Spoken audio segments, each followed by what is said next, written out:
Hi there, I'm Lena Anani, and you're listening to She Wrote a Book, where I interview amazing women from all over the world who also happen to be published authors. I created this show to educate, entertain, and inspire you to be the voice you want to hear in the world. Did you know this episode comes with a free gift? It's a webinar for aspiring authors who want to learn my insider secrets on writing and publishing books. You can access this free training instantly at SheWroteABook.com/bonus. Now let's get started. You are listening to episode number 55 of She Wrote a Book, and today I'm interviewing Shanika Moran, author of the book Self-Love, A Path to Healing. Self-Love, A Path to Healing is a book that offers inspiration and helps with releasing the past and creating something new. It gives tools that can be used daily, and it reminds you to forgive, let go, and to love yourself. Shanika Moran has a BA in business management. She's the author of Self-Love, A Path to Healing, the founder of WomenSelfLoveAcademy.com, an intuitive healer, ATP, life coach, medium, and teacher. She is ready to help you create your best life. Again, her book is called Self-Love, A Path to Healing. You can find the link to purchase her book in our show notes for this episode at SheWroteABook.com/55. So Shanika, it's such a pleasure to have you as a guest today. And my first question for you is this: what inspired you to write and publish your book? Hi, Lena. Thank you so much for having me on your show. It is an honor to be a guest. Well, what inspired me to write Self-Love, A Path to Healing is just feeling like I had a deeper cause, a deeper purpose on this earth with all of the lessons and things that I've been through in life, the lessons learned, and I really wanted to pass that on to others and in hopes that it would help inspire other people to live a better life. Very cool, very cool. Was this story based on, or this is a, is this a like a how-to self-help kind of book, or is it more of a memoir, or is it a combination of both? It is actually a combination of both. I share bits and pieces of my life, my story, as well as giving tips, if you will, or tools to help others to have a better life, to help them in their healing process. So can you give me an example of one of the tools that you share in your book and how you set it up? Okay. One example of a tool that I share is forgiveness.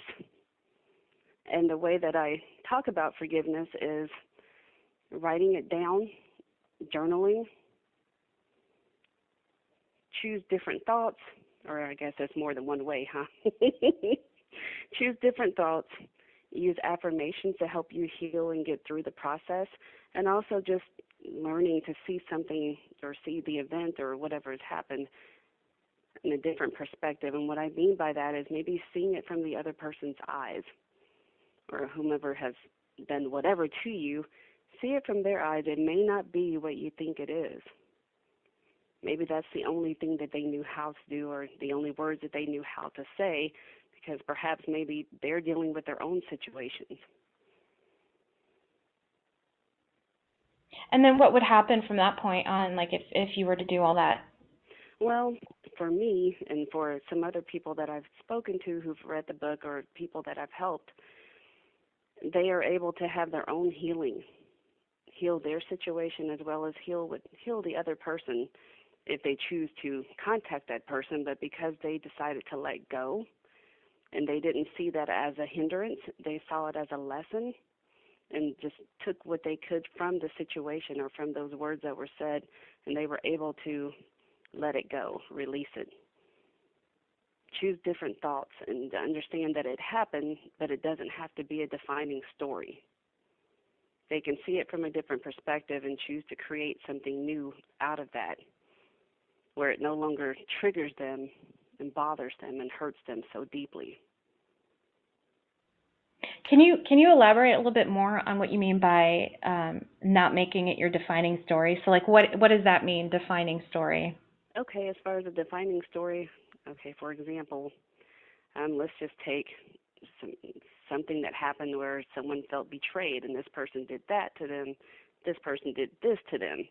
And instead of seeing it as what this person did, which true enough, that person probably did do those things, but instead of making it such an attack on about such an attack on their character, maybe see it from the other person's perspective, point of view. Maybe that's all that person knew how to do at that time.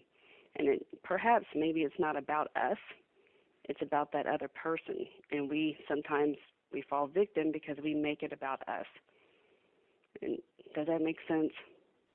Oh yeah, absolutely. Okay. Thanks. And I was looking at your table of contents, and I see that the chapter on forgiveness has a really fun title, so I'm going to go ahead and say it.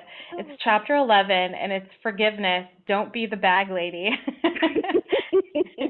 I love that. And obviously that represents like carrying like a bag of resentments around with you, right? Like is that what you meant by that? Don't be Yes. the bag lady? A bag of Yeah. resentments, a bag of guilt, a bag of shame, a bag of victimhood. That's very clever. I like that. So, Shanika, what's so important about self-love, and why do we need to be why do we need to make that a priority? Oh gosh, self-love is so important because many of us are taught to love other people, love the world, love others, love our family. Rarely are we taught to love ourselves, take good care of ourselves. Take good care of your health, take good care of your own happiness. For me, it seems like a lifelong lesson, making sure that I'm okay before I make sure that other people are okay. Now, with the exception of someone, of course, with health ailments or something like that you're taking care of, or, a baby, a child, that type of thing. But just also making sure that you're at peace, you're balanced, you're happy, your needs are met for whatever that means for you. Making sure that you have joy in your life, making sure your relationships are happy. Not only relationships with your significant other, but your job relationships, work relationships, relationships with your clients, and of course the relationship with yourself. Are you holding on to past resentments, guilt, shame, coulda, woulda, shoulda? Let's let go of that and just choose to be happy. We create our own happiness. Others can play a part in that, but no one can truly know how to make you feel happy without you making yourself happy.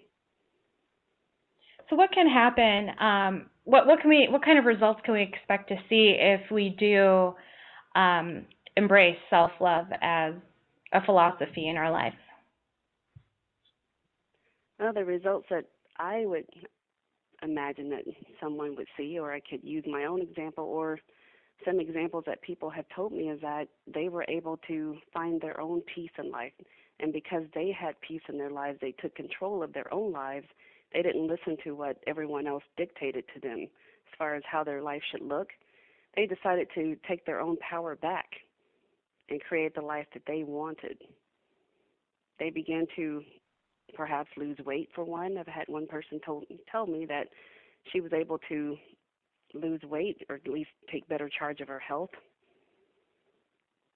Someone else was able to just be in balance with their life and go out and create a business that they loved.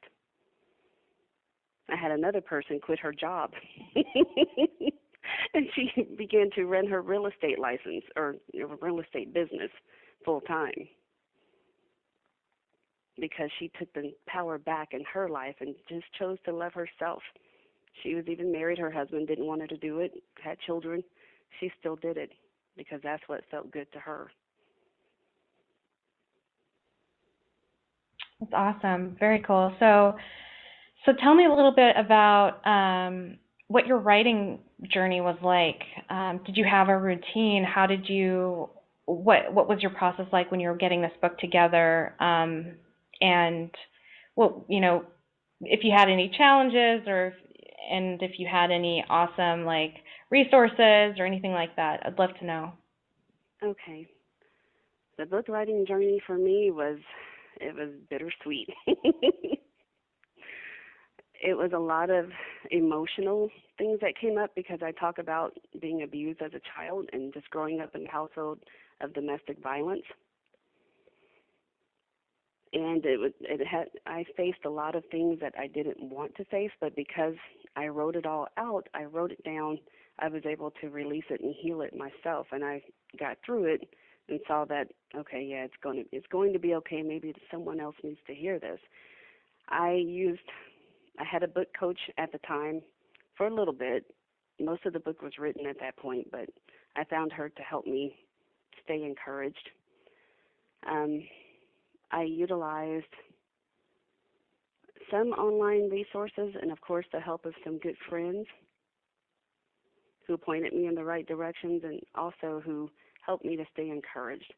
And I do believe that having that supportive circle really means a lot, and that's what helps, at least that's a lot of what helped me get through it. But I would basically make myself take time out to do the writing. And for me, since I'm not a morning person, I would stay up later at night to get the book written. And that way the house was quiet, I could focus, and I can get things done. There were a lot of distractions that would come up, especially in the evenings. It's like I've got housework to do, the phone's ringing, oh, but what about this episode of whatever show that's on? And I really didn't even watch TV. But, of course, at that moment, because I was distracted, I had to watch it. A lot of discipline. But I would just say for anyone who's writing, just write it, just do it, which are sometimes the hardest words to hear because you come up with all these reasons of, I don't know how, I don't know why, I don't want to, I can't right now, but just write. Awesome. So what do you love most about being an author? I think what I love most about being an author is being able to share my story with others and to be able to help them be inspired in some way. That's what brings me the most joy. And also, I guess if you add the ego side in that, how cool is that? I'm a published author.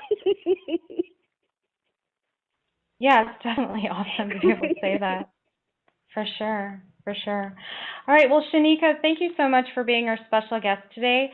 We will have a link to your book in the show notes for this episode, and our listeners can find that at SheWroteABook.com/55 to learn more about our author and her self-love book. So, Shanika, thanks again. It's been a pleasure. Thank you. Thank you for listening to She Wrote a Book. If you enjoyed this episode, then subscribe now so you can automatically get access to all new episodes, and feel free to share your inspired thoughts with us in the comments too. I'd love to hear from you. Are you ready to write your own book? Get started now with my quick and concise webinars so you can learn my insider secrets on writing and publishing your own book. Claim your free gift now at SheWroteABook.com/bonus.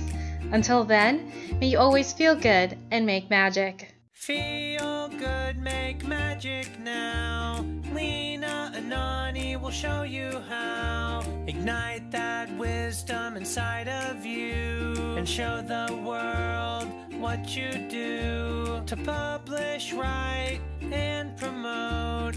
Learn the best way to go. OMG, do it now. Lena, Anani will show you how.